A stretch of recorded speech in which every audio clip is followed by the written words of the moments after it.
Friends, हम CET का जो 26 को इवनिंग शिफ्ट में और 27 को मॉर्निंग शिफ्ट में जो एग्ज़ाम हुआ था, सबसे पहले हम उसके मैथ्स के एंड रीजनिंग के क्वेश्चंस को देखेंगे कि हम उनको कैसे सोल्व कर सकते थे।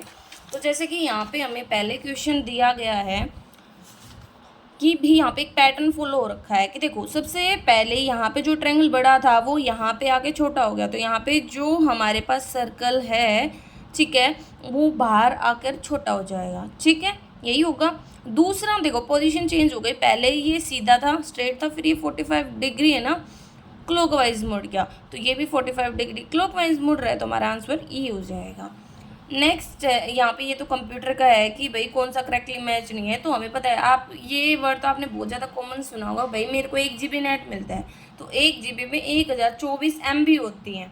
ठीक है, और मतलब याद कर लो आप इनको, KB, ठीक है, MB, GB, TB, तो इस टाइप से आप इनको याद कर सकते हो, ये पूरा प्रोसेसर होता है। वैसे ये गलत है, दे रखा है। नेक्स्ट यहाँ पे हमें देखो रीजनिंग का क्वेश्चन दिया गया है कि S है वो मतलब मल्टीप्लाई को डिनोट करता है, तो देखो क्वेश्चन है 146 4 1, फिर यहाँ पे Q क्या है, Q डिवाइड को डिनोट करता है 121, P डिनोट करता है माइनस को 100, और S डिनोट करता है मल्टीप्लाई को 2, और R डिनोट करता है प्लस को और 100। तो हमें बताना है कि इसके बराबर आएगा। तो सबसे पहले यहाँ पे हमें लगाना होता है बोर्ड मास का फॉर्मूला। तो बोर्ड मास के रूल के अकॉर्डिंग सबसे पहले हम सोल्व करते हैं डिवाइड। तो डिवाइड को सोल्व करते हैं तो हम इसको 11 से काट सकते हैं कि देखो 11 का जब आप स्क्वायर करते हो 11 11 121 होते हैं, तो यहाँ पे देखो 11 एकम 11, फिर 11 33, 11 33, 11 एकम 11, फिर से काट दो, 11 एकम 11, 11 दूनी 22, 11 एकम 11, 121 आ गया। ठीक है, माइनस का फिर मल्टीप्लाई होता है डिवाइड के बाद, तो 100 की 2 से मल्टीप्लाई करो तो 200 प्लस में 100, तो यहाँ पे कितना हो गया, ये हो गया 221 माइनस का 200, तो यहाँ पे हमारा आंसर 21 आ जाएगा। तो बोर्ड मास रूल अप्लाई कर सकते हो इस टाइप के क्वेश्चंस में। सीधा हमें लेटर्स की जगह सिंबल्स को पहले पुट ऑन करना होता है। नेक्स्ट हमारे पास जो रीजनिंग का क्वेश्चन है उसमें क्या दिया गया है कि यहाँ पे हमें बताना है कि क्या आएगा। तो सेम टू सेम देखो, हमें सीधा सा पता है कि ऊपर से नीचे की तरफ आना है और एक लाइन होनी चाहिए, तो ना तो ये हो सकता है और ना ये हो सकता है। ठीक है, अब देखो ये नीचे की तरफ नुकीला है, जबकि इसमें नीचे की तरफ सर्कल है, तो हमें तो नुकीला वाला चाहिए, तो डी हमारा आंसर हो जाएगा। नेक्स्ट है हमारे पास मैथ्स और रीजनिंग में, रीजनिंग का क्वेश्चन दिया गया है। क्या दिया गया है, सीरीज़ का क्वेश्चन है कि हमें सीरीज़ दी गई है और हमें पता करना है कि मिसिंग सीरीज़ मतलब एक्स की वैल्यू क्या होगी।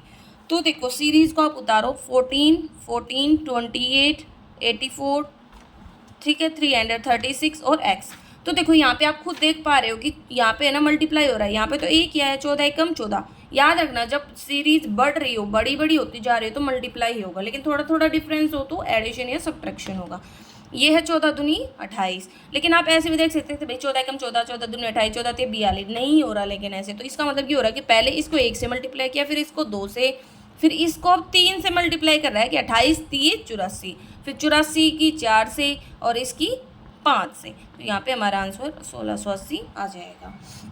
नेक्स्ट यहाँ पे हमें दे रखा है 10 का question, find the correct image. Image बतानी है कि मिरर इमेज। देखो मिरर मतलब जैसे आप मिरर में देखते हो तो लेफ्ट राइट राइट लेफ्ट में, तो क्या होता है मिरर इमेज में कि पास वाला पास ही दिखेगा, तो पहले हमें ये ही दिखेगा, तो लेकिन ये उल्टा नहीं होगा, उल्टा तो होता है वाटर इमेज में, तो ये भी कैंसिल हो जाएगा, ये भी कैंसिल। अब बात आती है इन दोनों में से चूज करने की, तो ब्लैक वाला साइड इधर है, तो सबसे पहले इधर ब्लैक वाला साइड ही आएगा, तो ब्लैक वाला साइड इधर है, तो सी हमारा आंसर हो जाएगा।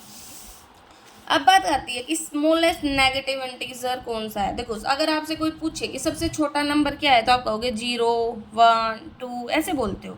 ऐसे ही नेगेटिव में उल्टा हो जाता है कि सबसे बड़ा मतलब नेगेटिव वैल्यू पूछे तो वो होती है -1, सबसे बड़ी होती है, सबसे बड़ी, ठीक है।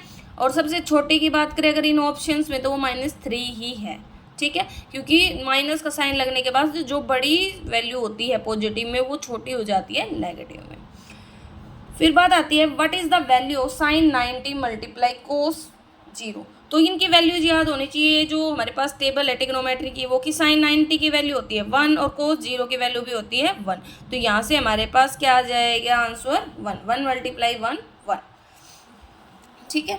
यहाँ पे रीजनिंग का क्वेश्चन है, एक पैटर्न फॉलो करना है। तो इस टाइप के क्वेश्चंस में क्या किया करो, आप सभी को काउंट कर लिया करो कितनी जगह, 1 2 3 4 5 6 7 8 9 10 11 12 13 14 15 16 है। तो मतलब हम इनको 4 4 के पेयर में बांट सकते हैं। तो 4 4 हमने बांट दिया। अब देखा BCA है तो यहाँ पे लास्ट में ए है तो यहाँ पे आ गया BCA BCAA BCAA, तो इसने पेयर बना रखा है। तो क्या पेयर बना रखा है, BCAA। ठीक है, ये पेयर बना रखा है। इसके अकॉर्डिंग जो ब्लैंक है उसमें हम पुट ऑन करते हैं और हमारा आंसर आ जाएगा। ठीक है, नेक्स्ट है हमारे पास, यहाँ पे हमें ये क्वेश्चन दिया है मैथ्स का। क्या क्वेश्चन है देखो, कहता है कि एक मतलब जो डायमेंशंस है रूम की, मतलब एक कमरा है उसका भाई आयाम बता रखा है, डायमेंशंस की भाई लेंथ कितनी है, ब्रेथ कितनी है, हाइट कितनी है वो बता रखी है। और जो कमरा है उसके अंतर्गत क्यूबोइडिकल मतलब जैसे क्यूब आपने देखा होगा ऐसे डब्बे हमने ना उसके अंदर लगाए हैं। ठीक है, तो कहते हैं कितने नंबर ऑफ बॉक्सेज आ जाएंगे। तो याद रखना, जैसे कोई गिलास है पानी का, उसमें कितना पानी आएगा वो उसके वॉल्यूम पर डिपेंड करता है। तो वैसे ही रूम की जो वॉल्यूम होगी उसको अगर हम बॉक्स के वॉल्यूम से डिवाइड कर देंगे तो हमें पता चल जाएगा कि भाई कितने बॉक्सेस आएंगे। तो यही करना है आपको कि भाई जो क्यूबॉइड होता है उसका वॉल्यूम होता है length multiply breath multiply height. तो 40 मल्टीप्लाई 25 मल्टीप्लाई 10 अपॉन में जो एक बॉक्स है उसकी डायमेंशन से इसको डिवाइड कर देंगे। 125 लिखा है क्योंकि मैंने पॉइंट हटा के ऊपर 100 कर दिया, मल्टीप्लाई में 1। और देखो यूनिट मीटर में है तो ये भी मीटर में ही है। अब देखो काटो, 25 पंजो 125, 5 दूनी 10, 2 एकम 2, कट गया ये। तो यहाँ पे हमारे पास कितना आंसर आ गया, 4000। 40 मल्टीप्लाई 100 तो कितना आएगा, 400। यहाँ पे हमें ऑर्डर में अरेंज करना था कि करेक्ट अल्टरनेटिव जो इंडिकेट करता है arrangement of the following unit in logical and meaningful order, कि scrutiny, application, interview, job offer, joining वगैरह। ज्वाइनिंग तो सबसे लास्ट में होती है, तो सीधी सी बात है 5 जिसके लास्ट में 5 2 जगह ही है। ठीक है, या आप इससे भी इसको मतलब निकाल सकते थे, ये दोनों कैंसिल। फिर बात आती है आप कंफ्यूज हो तो पहले स्क्रूटनी थोड़ी ना होगी, पहले आपको आप अप्लाई करते हो कि भाई जांच वगैरह, फिर ये आपकी एप्लीकेशंस की चेकिंग वगैरह होती है। तो जब तक आप अप्लाई नहीं करोगी उनकी चेकिंग नहीं होगी। ठीक है, तो ये हमारा आंसर हो जाएगा। नेक्स्ट है हमारे पास मैथ्स का क्वेश्चन। क्या दे रखा है देखो, इसमें हमें दे रखा है वैल्यू हमें निकालनी है इसकी। तो देखो इस टाइप के क्वेश्चंस में अंदर से सोल्व करना स्टार्ट करना चाहिए। तो देखो 2 की पावर 2 है, अब ये √3 है, इसका मतलब होता है कि 1/3, और फिर उसका अंडर रूट है 4 तो मतलब 1/4। ठीक है, ये ऐसे है। तो आप क्या कर सकते हो, आप इनको देखो, आप मल्टीप्लाई कर दो पावर की, 2 मल्टीप्लाई 1/3 मल्टीप्लाई 1/4। तो देखो 2 दूनी 4 तो कट गया पावर। तो अब कितनी आ गई पावर, तो 3 दूनी 6, तो 2 की पावर 1/6 हमारी पावर आ गई। तो ये हमारा आंसर हो गया। नेक्स्ट है यहाँ पे हमें एनालॉजी लगानी, मतलब रीजनिंग का क्वेश्चन दे रखा है। तो देखो भाई बहुत सारे तरीके हो सकते हैं एनालॉजी लगाने के लिए, वो एसएससी पर डिपेंड करेगा, एसएससी पर कि वो क्या आंसर मानती है। वैसे इसमें तो नॉर्मल है कि 8 की हमने 3 से मल्टीप्लाई किया तो 24 आए, और 8 की 4 से मल्टीप्लाई कर देंगे तो 32 आ जाएगा। मतलब 8 के मल्टीपल ले रखे हैं ये इसने। ठीक है, ये हमें रीजनिंग का क्वेश्चन दिया गया है कि पॉइंटिंग टू ए फोटोग्राफ, एक फोटोग्राफ की तरफ पॉइंट आउट करते हुए लता कहती है कि he is the son of the only son of my grandfather. मतलब लता ये है, ठीक है, देखो लता ये है, लता के फादर के फादर, ये हमने पढ़ लिया। अब कहती है कि जो फोटोग्राफ में लड़का है वो बेटा है मेरे ग्रैंडफादर के बेटे का। तो मतलब इसका बेटा है और इसका बेटा है, तो लता और वो लड़का क्या है, भाई बहन है, तो वो लड़का उससे क्या लगा, उसका भाई लगा। ठीक है, नेक्स्ट है हमारे पास मैथ्स का क्वेश्चन कि डेसिमल फॉर्म बतानी है हमें 2/11 की। तो आप सीधा सा इनको वैसे डिवाइड करके देख लो। देखो नहीं हो रहा तो 0 लग गया, पॉइंट लग गया 20, 11 कम 11, कितना बचेगा 9। फिर से वही हमने 0 ले लिया, मतलब भाई क्योंकि पॉइंट एक बार लगाने के बाद अब कितनी भी 0 लगा सकते, कोई वैल्यू नहीं रहती। अब 11 8 88, फिर कितना बच गया 2, फिर से वही 0 ले लें, 11 कम 11। तो अब यहाँ पे हमारे पास ऐसी कौन सी वैल्यू है जिसमें 0.18 है, तो वो हमारे पास बी है। ठीक है, अब नेक्स्ट है हमारे पास इसमें रीजनिंग का क्वेश्चन 27 वाला कि in the following question select the word from the given alternative which can't be form, मतलब इन लेटर्स का यूज करके कौन सा वर्ड नहीं बना सकते। बस कुछ नहीं करना होता, आपको ये लेटर चेक करना है कि इस वर्ड में होने चाहिए। एस बी है, यू बी है, सी बी है, टी आई ओ एन सारे हैं, लेकिन ये नहीं बन रहा। क्यों? सी है लेकिन ए नहीं है इसमें कहीं भी, ठीक है, तो इसलिए क्वेश्चन नहीं बन रहा। अब मैथ्स का क्वेश्चन है कि ए कंप्लीट कर सकता है एक जॉब को 12 दिन में, तो ए एक काम को 12 दिन में करता है, बी उसी काम को 18 दिन में करता है, तो कहते हैं मिलकर दोनों कितने दिन में करेंगे। तो क्या करना होता है, आपको इनके दिनों का एलसीएम निकालना होता है। तो 12 और 18 का आप एलसीएम लगा लो, 36 ले लिया। तो फिर आपको क्या करना है, डिवाइड करना होता है जो भी टोटल वर्क है और जो भी टाइम है उससे उस वर्क को, तो वहाँ से इफिशियंसी आती है। तो क्या है कि 12 जो बाढ़ती है 36, 18 दूनी 36। तो अब टोटल इफिशियंसी कितनी होगी, 3 2 5, और टोटल वर्क कितना था 36। तो दोनों मिलकर कितने दिन में कर सकते हैं, तो 5 7 35, 5 दूनी 10, 7.2 हमारा आंसर आ जाएगा। नेक्स्ट रीजनिंग का ही क्वेश्चन दे रखा है हमें। क्या दे रखा है इसमें, इसमें दे रखा है कि इसका जो रिलेशन है वही इसका और अगले का होगा। देखो ए बी छोड़ दिया, सी डी छोड़ दिया, ई, फिर ई के बाद सीधा एफ, जी छोड़ दिया एच, आई छोड़ दिया जे, ठीक है, ऐसे ओ, पी छोड़ दिया क्यू, फिर क्यू के बाद आर, एस, फिर एस के बाद सीधा टी पे जाएंगे, और तो यही ऑप्शन टी, यू छोड़ दिया वी, फिर डब्ल्यू छोड़ दिया एक्स, ठीक है। नेक्स्ट है हमारे पास यहाँ पे 36 का क्वेश्चन है। तो 36 के क्वेश्चन में हमें क्या दे रखा है, ये हमें टेबल दिखा रखी है, पॉपुलेशन दे रखी है 5 सालों की। What is the increase in the population from 2016 to 2020, कि 16 से 20 में कितना इंक्रीमेंट हुआ है। तो क्या करूँ, बस सीधा ये हमारे पास 2.7 है और ये हमारे पास 1.5 है, दोनों का डिफरेंस ले लेंगे। तो जब 2.7 में से 1.5 घटाओगे तो कितना इंक्रीमेंट होगा, 1.2 मिलियन, ठीक है। फिर नेक्स्ट आता है, तो वैसे ही है कंप्यूटर का कि रोम की फुल फॉर्म क्या है, तो रीड ओनली मेमोरी। और मेट्रो रेल सबसे पहले हमें पता है गुड़गांव में आई थी, 2010 में आई थी, ये भी आप याद कर सकते हो। नेक्स्ट है हमारे पास मैथ्स का क्वेश्चन। तो इसमें हमें दे रखा है ई salary is increase by 25% and then 20% of the new salary is deducted. लगा लो सबसे पहले आपके पास 100 रुपये थे, वो बढ़कर 125 हो गए, मतलब 25 रुपये इसमें ऐड ऑन हो गए। इसके बाद 20% से ही घट गई, मतलब इसमें 20 का डिक्रीज आया, तो 125 का 80% हो गया ये, ठीक है। तो कितना आएगा, ये आएगा हमारे पास 2 चौकी 8, 2 पंजू 10, 5 दूनी 10, 5 5 25, 25 चौका 100 ही हो गया। तो कहते हैं कि फाइनल सैलरी अगर, मतलब ये जो 100 रुपये है ये हमारे अगर 12,000 के बराबर है, तो ओरिजिनल के देते तो ये भी 12,000 ही होंगे। तो कुछ मतलब चेंज आया ही नहीं, घट के उतना ही बढ़ गया, बढ़ के उतना ही घट गया। दूसरा तरीका ये था कि जैसे इसने बोला सबसे पहले 25% का इंक्रीमेंट हुआ, तो 25 चौका 100, मतलब 4 से 5 रुपये हो गए, क्योंकि एक बढ़ा है 4 पे। फिर बोला 20% का डिक्रीमेंट हुआ, तो बी पेंजू 100, मतलब 5 पे 1 घट गया, तो सेम था। तो वही है कि 5 पे 1 घटेगा तो मतलब 4, तो स्टार्टिंग में भी 4 था, लास्ट में भी 4 है, तो वही हमारा आंसर हो जाएगा। इनपुट डिवाइसेस क्या होती है, जिनकी हेल्प से आप डाटा फीड कर सकते हो कंप्यूटर में, तो कीबोर्ड है यहाँ पे, ये तो हमारे पास आउटपुट डिवाइसेस हैं। नेक्स्ट है मैथ्स का क्वेश्चन, हमारे पास 2 फ्रेंड्स हैं ए और बी, ए और बी 2 फ्रेंड्स हैं, वो पैसा लगाते हैं 3 2 5 के रेशियो में। देखो याद रखना, investment multiply time is equal to profit का रेशियो होता है। तो 3 5 के रेशियो में उन्होंने पैसा लगाया और लास्ट में उन्होंने 40,000 प्रॉफिट कमाया। अब इन्होंने टाइम नहीं दिया, तो सीधा इजी से डिवाइड कर दो। टोटल कितना प्रॉफिट हो गया, 5 और 3 8, और लेकिन हमें पूछा किसका है, ए का शेयर, तो ए का शेयर कितना था 3, तो 8 चौक 8 पंजू 40 और 5 3 15, ठीक है। तो 15,000 हमारा आंसर आ जाएगा। नेक्स्ट है हमारे पास यहाँ पे RS 8,000 इन्वेस्ट, ये थोड़ा लेंथी क्वेश्चन है, अच्छा क्वेश्चन है कि 8,000 रुपये इन्वेस्ट किए गए हैं, 8,000 रुपये इन्वेस्ट किए गए हैं कंपाउंड इंटरेस्ट पे, और 1200, देखो ये प्रिंसिपल है, CI हमें 1261 दे रखा है, तो अमाउंट कितनी आ जाएगी, जोड़ दो 9,261 आ जाएगी। 3 साल के, मतलब 3 साल के लिए इन्वेस्ट किया है, तो प्रीमियम की अमाउंट बतानी है। तो देखो अमाउंट का फॉर्मूला होता है प्रिंसिपल 1/R/100 की पावर T is equal to amount. तो प्रिंसिपल है 8,000 और टाइम है हमारे पास 3 साल, और अमाउंट है हमारे पास 92,061।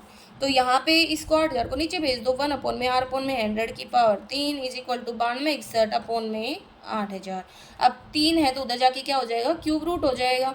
तो क्यूब रूट कर दो उसका 92,061/8,000, और क्यूब रूट हो गया। तो याद रखना जब 92,061 होता है वो 21 का क्यूब रूट होता है, तो ये 21 आ गया, और 8,000 होता है वो 20 का क्यूब रूट होता है। तो बस ये हमारे पास बाहर निकल गए, और r/100 है ये उधर, इसको हम भेज देंगे 1 को, तो ये घट जाएगा। तो r/100 क्या आ जाएगा, 1/20। तो बी पेन जो 5% हमारे रेट आ जाएगा। ठीक है, सॉरी दिखा नहीं, तो ये आप यहाँ से देख सकते हो। ठीक है, और कम्युनिकेशन किससे कर सकते हो आप, ईमेल वगैरह से, वीडियो चैट वगैरह से। तो क्वेश्चन है।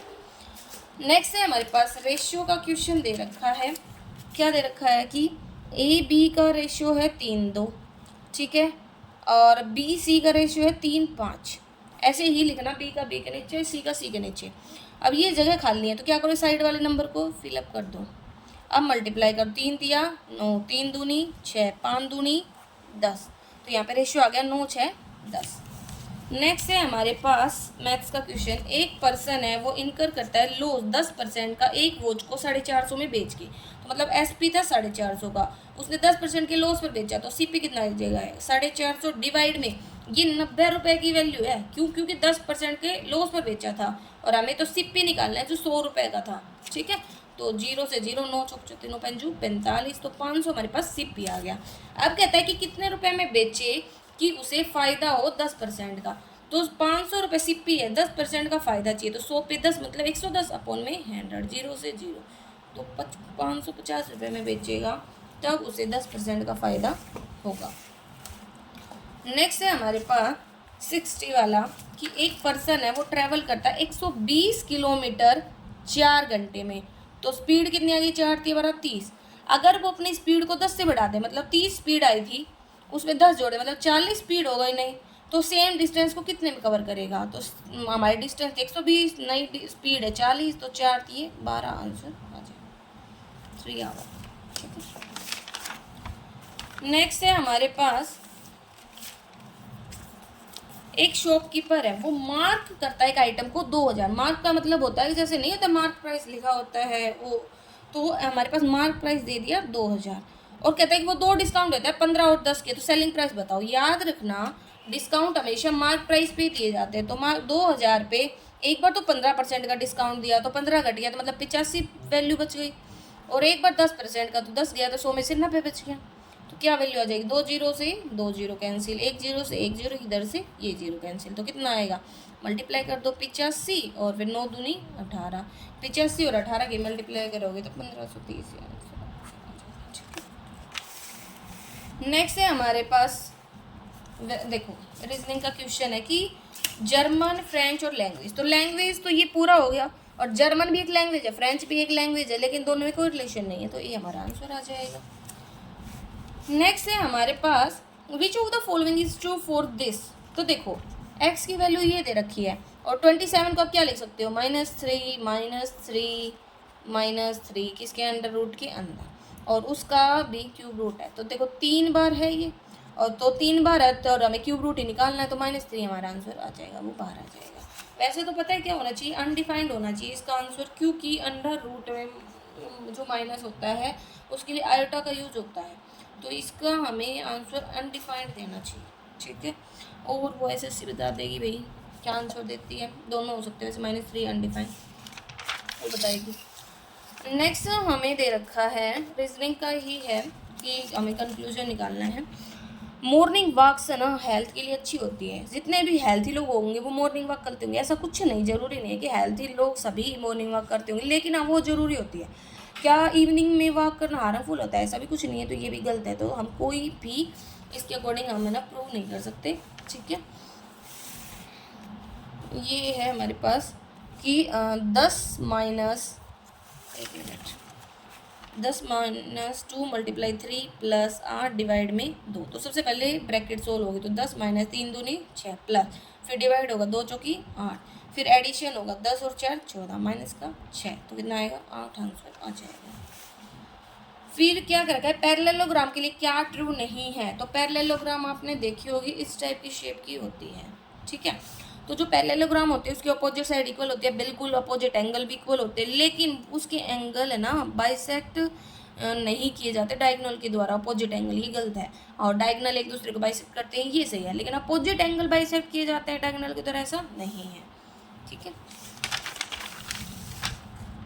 फिर ये हमारे पास इंग्लिश सेक्शन आ गया। ठीक है, और ये हिंदी सेक्शन है, तो हमने अभी रीजनिंग करनी है। नेक्स्ट पेपर है उसकी हम रीजनिंग और मैथ्स देख लेते हैं। ठीक है, तो देखो इसमें क्या दे रखा है, पहला ही रीजनिंग का क्वेश्चन है, तो इसमें हमें बताना है कि क्या फिलअप करेगा। तो देखो पहले तो यहाँ पे एक ट्रायंगल सा देखना है हमें, तो ये तो नहीं है क्योंकि देखो दूसरा ये खुले हैं, ये बंद है, तो ये कैंसिल हो गया। खुले क्यों, क्योंकि देखो ये उधर जाएगा, तो ये देखो ये ओपन है, ये ओपन है, तो इनको बंद करने के लिए चाहिए, तो ये भी ओपन है। ठीक है, और दूसरा हमें एक ऐसा मतलब रेक्टेंगल का चाहिए जिसके बीच से जा रहा, तो ये ही हमारा ना बिल्कुल फीड ऑन हो रहा है इसके अंदर। ठीक है, और ये यहाँ पे होने चाहिए। नेक्स्ट है हमारे पास कौन सी इक्वेशन है जो स्ट्रेट लाइन को रिप्रेजेंट करती है, स्ट्रेट लाइन सीधी रेखा को, तो वो हमारी यही होगी। क्यों, क्योंकि देखो आप है ना एक्स की वैल्यू पुट ऑन करके वाई की वैल्यू निकाल सकते हो, वाई की वैल्यू पुट ऑन करके एक्स की वैल्यू निकाल सकते हो। यहाँ पे डिक्शनरी ऑर्डर में हमें इन वर्ड्स को लगाना था, तो डिक्शनरी तो आपको पता है ए से स्टार्ट होती है, जेड पे ख़त्म होती है, तो पी है, सब में आर है, फिर ई पहले आता है, मतलब तो यहाँ पे ई है, ई है, ई है, ई है। ठीक है, पी आर ई, फिर इसके बाद हमारे पास देखो एम पहले आएगा। ठीक है, तो 5 हमारे पास पहले आ गया। ठीक है, अब पी आर ई एम हो गया, पी आर ई एम के बाद क्या आएगा, पी पहले आएगा। ठीक है, पी आर ई पे पी, तो 4 आ जाएगा, तो हमारे पास ए आंसर हो जाएगा। मैथ्स का क्वेश्चन दे रखा है, क्या है, 6 मैन और 8 बॉयज़ एक काम को 10 दिन में करते हैं, और 26 मैन और 48 बॉयज़ उस काम को 2 दिन में करते हैं। तो भाई देखो टोटल वर्क तो सेम है, तो कर दिया हमने, 2 1 2 2 5 10 करो, 6 5 30 M plus 8 4 8 5 40 boys is equal to 26 M plus 48 boys. तो यहाँ पे मैन इधर आएगा तो 4 एम, और ये उधर जाएगा तो 8 बॉयज़, तो मैन इज इक्वल टू कितना आ गया, 2 बॉयज़, तो मैन और बॉयज़ का रेशियो आ गया 2 1। अब क्या करो, मैन और बॉय की वैल्यू को इसमें पुट ऑन कर दो, तो पुट ऑन करोगे एक के अंदर ही कर लो, जैसे 6 एम एन की वैल्यू है 2, प्लस में बॉय की वैल्यू है 1, और मल्टीप्लाई में 10 था, तो कितना 6 दूनी 12, प्लस में बॉय की वैल्यू थी 1 8 8, मल्टीप्लाई में 1 8, और 12 10, तो 20 मल्टीप्लाई में 10, तो 200 हमारे पास टोटल वर्क आ गया। अब इसने पूछा क्या है, 200 हमारे पास टोटल वैल्यू आई है, तो कहता है कि 15 मैन, तो मैन की वैल्यू 2 थी, और 20 बॉयज़, तो उसकी एक थी, कितने दिन में करेंगे, तो 200 अपॉन में 15 दूनी 30, 20 से कम 20, तो 200 अपॉन में 50, 5 20, 4 आंसर आ जाएगा।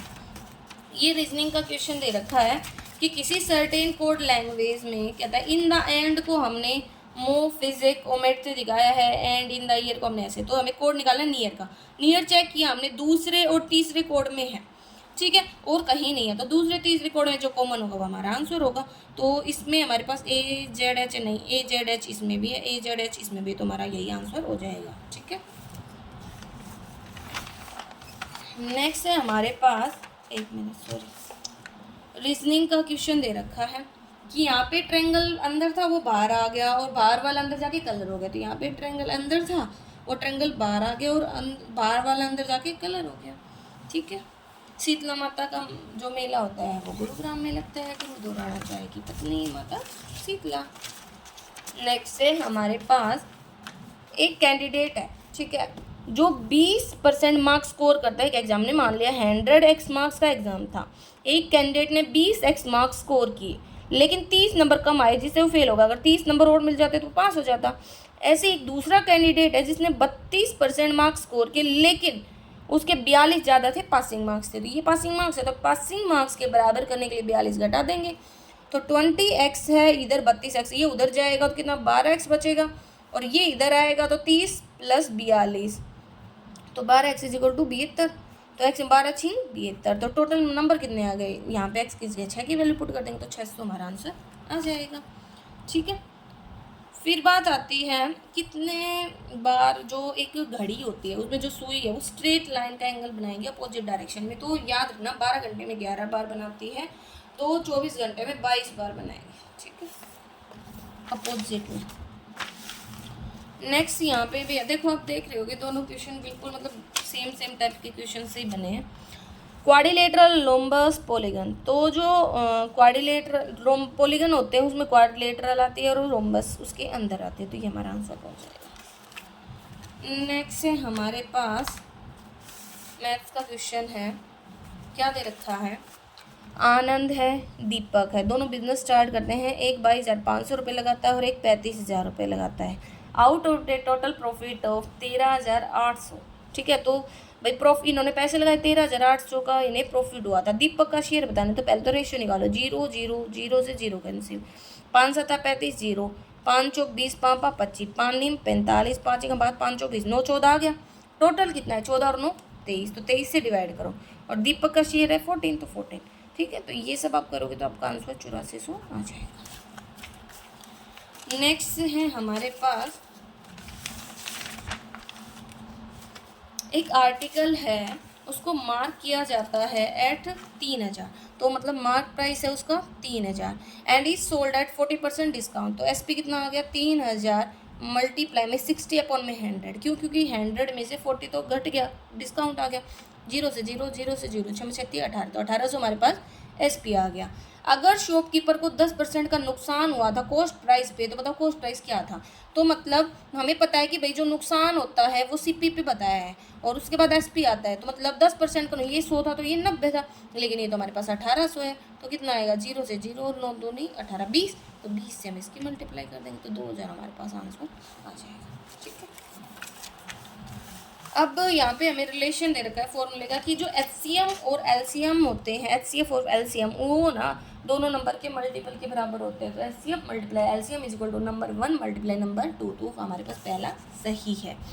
यहाँ पे कहता है कि कौन से साइन पुट ऑन करोगे कि आपका आंसर 500 आए, तो आप देखो डी को पुट करने पर सही आ रहा है, कैसे 216, फिर डिवाइड में 6, फिर है प्लस में 8, फिर है मल्टीप्लाई में 64, माइनस में 48, 500 के बराबर करना है, 6 से डिवाइड करो, 6 में 12 36 18, 6 6 36, प्लस में फिर 8 और 64 की मल्टीप्लाई कर दो, तो कितना आएगा 8 चौक 32, असील 3, 8 6 48 48 और 3 51, फिर इसके बाद माइनस का 48, इन दोनों को जोड़ो, या 2 512 36, 6 2 8 3 1 4 5, 48 घटाओगे तो 500 ही आंसर आएगा, 500 के इक्वली बताना, ठीक है। नेक्स्ट है हमारे पास क्वेश्चन, ये देखो वैल्यू बतानी है, तो देखो 3 का क्यूब करते हो तो 27 आता है, तो वो तो सब में दे रखा है, लेकिन पॉइंट भी है तो उतनी बार पॉइंट, देखो 3/10 3/10 3/10 की 3 बार मल्टीप्लाई करोगे तो ऊपर 27, नीचे 3 बार 0, तो यही होगा 0.027, ठीक है, ये तो 0.027 हमारे पास ये है, ठीक है, कि 3 0 के बाद 1 2 3, तो 1 2 3, तो ये हमारे पास आंसर आ जाएगा। फिर नेक्स्ट है हमारे पास, यहाँ पे भी आपको सिंबल्स को पुट ऑन करना है एंड देन आंसर दे देना है। यहाँ पे देखो इसमें वही काउंट करो, 1 2 3 4 5 6 7 8 9 10 11 12 13 14 15 है, तो 5 5 करके 3 में बांट दो या 3 3 करके 5 में बांट दो और देन रिलेशन चेक करना है, ठीक है, तो आंसर यहाँ पे सी आएगा इसका। कैसे, देखो ABC फिर BCA फिर ABC फिर BCA, मतलब ये वो वाला रिलेशन लगा दिया जैसे हम वो पैरेललोग्राम में कर देते हैं। यहाँ पे आपको ना कॉमन डिफरेंस निकालना है, तो जो AP होती है उसमें कॉमन डिफरेंस कैसे आता है, हमें पता है कि A2 A3 ऐसे है, तो जो डिफरेंस होता है AP में होता है A2 माइनस A1, ठीक है, और जैसे A3 माइनस A2, तो यही करना है आपको कि 1 माइनस P अपॉन में P में से मतलब दूसरी टर्म में से पहली टर्म घटा दो, तो कितना आ जाएगा डिफरेंस, मतलब हमारे पास P सेम है डिनोमिनेटर में, तो 1 माइनस P माइनस 1, तो ये क्या है 1 से 1 कैंसिल, माइनस P अपॉन में P से P कैंसिल, तो -1 हमारा आंसर आ जाएगा, ठीक है। नेक्स्ट क्वेश्चन है हमारे पास सीरीज का है, इसमें मल्टीप्लाई करने को क्या कर रखा है, 3 दूनी 6, तो उसमें से 1 घटा दिया 5, 5 दूनी 10, 1 घटा दिया 9, 9 दूनी 18, 1 घटा देंगे तो 17 हमारा आंसर आ जाएगा। यहाँ पे ना देखो आपको पहले समझना होगा, आप सी साइन ऑर्डिनेट बोल रहा है, तो देखो ये आपने देखा होगा कि हम कोई भी डायग्राम वगैरह ड्रॉ करते थे तो हम ये ऐसे बनाते थे। ये हमारे पास वाई एक्सिस होती थी, एक्स एक्सिस होती थी। इधर नेगेटिव होते थे और इधर पॉजिटिव होते थे, इधर नेगेटिव होते थे और इधर पॉजिटिव होते थे। तो सेकंड क्वाड्रेंट में बोला है क्या होगा, तो अब ये हमारे पास नेगेटिव होगा और ये हमारे पास पॉजिटिव, -1 प्लस -1 प्लस। ठीक है, नेक्स्ट क्वेश्चन है हमारे पास कि प्रोबेबिलिटी की वैल्यू क्या नहीं होती। देखो याद है ना, प्रोबेबिलिटी की वैल्यू 0 से 1 के बीच में लाई करती है। तो ये सब हो सकता है लेकिन 4 कभी नहीं हो सकता, 4 बहुत बड़ा है। ठीक है, यहाँ पे हमें क्वेश्चन दे रखा है कि sum of the digit of a 2 digit number is 11। तो देखो सबका जोड़ देख लो ना, अब 6 5 11 इसी का ही हो रहा है और किसी का नहीं हो रहा, तो ऑप्शन से ही हो जाएगा ये, ज़्यादा आपको मतलब करने की जरूरत नहीं है। वैसे क्या होता है, 2 डिजिट नंबर को हम लिख सकते हैं 10x + y, और फिर इसकी हेल्प से हमें इसको सोल्व करना होगा कि भाई 2 डिजिट नंबर है जिसका सम 11 है। अगर डिजिट्स को बदल दे, मतलब उल्टा कर दे, 6 5 कर दे, 65 कर दे, तो जो मतलब है ना नया नंबर है उसका सम 9 हो जाता होगा। तो ये बिल्कुल फिट हो रहा है 56 पे। कहता है कंजर्वेशन से कौन सा वर्ड नहीं बना सकते। ठीक है, तो ये स्टेशन ही है क्योंकि इसमें 2 बार टी आया है लेकिन इसमें 1 बार टी दे रखा है। नेक्स्ट है हमारे पास ये एंगल्स ऑफ द क्वाड्रेंट बताने हैं। तो याद रखना है, जो एक क्वाड्रेंट होता है उसके चारों एंगल्स का सम 360 होता है। तो ये कितने हैं, जोड़ो, 4 4 8 8 और ये है 10 10 18, और हमें पूछा है स्मॉलेस्ट एंगल तो 3 होगा। तो 18 दूनी 36, तो 3 दूनी 6 60, हमारा आंसर आ जाएगा। नेक्स्ट रेशियो का ही है ABC। तो AB का रेशियो है 5 7 और BC का है 8 9। तो ये आ जाएगा 7, ये आ जाएगा 8, इधर 8 चौथे 8 5 40, 8 7 56, 9 7 63। ये भी इसने पूछा A और C का बताओ, 40 63, तो 40 63 हमारा आंसर आ जाएगा। नेक्स्ट है कौन सा ट्रू नहीं है। तो याद रखना, देखो 2 नंबर है ए, भाई आप चाहे ए में बी जोड़ो चाहे बी में ए जोड़ो बराबर है, चाहे ए मतलब बी डिवाइड में बी है तो आप इसको ए मतलब जैसे मल्टीप्लाई में 1/b भी कर सकते हो। ठीक है, आप ऐसे ही ए को बी से मल्टीप्लाई कर दो, चाहे बी को ए से मल्टीप्लाई कर दो, एक ही बात है, लेकिन घटाने में ये गलत हो जाता है। नेक्स्ट है हमारे पास क्या कह रखा है, sum of age of A and B. A और बी की एज का सम 72 दे रखा है। अगर उनकी एज का रेशियो ये है तो एज बताओ। देखो 23x और 13x का सम 72 है, कितना हो गया ये 3 3 6 2 और 1 3, 36x इक्वल टू, तो हमारे पास x की वैल्यू 2 आ गई। तो एज पूछे बी की, तो बी की कितनी हो जाएगी, बी की एज से 13x, तो 13 दूनी 26। ठीक है, एक ट्रेन है वो ट्रैवल करती है at a speed of x kilometre for 2 hour, मतलब वो x की स्पीड से चली 2 घंटे। तो मतलब टाइम मल्टीप्लाई हमने स्पीड की मल्टीप्लाई की तो डिस्टेंस आ गया प्लस। अगर वो स्पीड को 10 से घटा देती है मतलब x - 10 और अगले 3 घंटे चलती है तो वो टोटल 370 किलोमीटर डिस्टेंस ट्रैवल कर लेती है। तो हमें पता है distance equal to speed multiply time ही होता है। तो 2x + 3x - 30 ब्रैकेट में मल्टीप्लाई कर दिया 370, तो 5x फिर 30 उधर जाएगा तो 400, x इक्वल टू 5 8 40, 80 हमारा आंसर आ जाएगा। ठीक है, यहाँ पे रीजनिंग का है कि किसके अंदर ये फिगर छुपा हुआ है, तो ये इसी के अंदर है, ये रहा। नेक्स्ट है sine square theta minus cos square theta में आप कौन सी वैल्यू पुट करो कि 0 आए। तो थीटा हमारा 45 होगा, तो ये दोनों 0 के बराबर होंगे क्योंकि 45 पे दोनों की वैल्यू सेम होती है। ठीक है, नेक्स्ट है एवरेज बताना है फर्स्ट 40 नेचुरल नंबर्स का। तो याद रखना एक फॉर्मूला होता है first plus last term divide by 2 से एवरेज आ सकता है। तो 1 से 40 तक, तो पहला है 1 और लास्ट है 40 डिवाइड बाई 2, तो 41 डिवाइड बाई 2 कितना आ जाएगा हमारे पास, 2 दूनी 4 फिर 0 2 5 10 20.5। ठीक है, नेक्स्ट देखते हैं हम, ये हमारे पास इंग्लिश, ठीक है, और ये हिंदी सेक्शन आ गया। ठीक है, तो ये हमारे पास हिंदी सेक्शन है तो आप इनको ट्राई कर सकते हैं।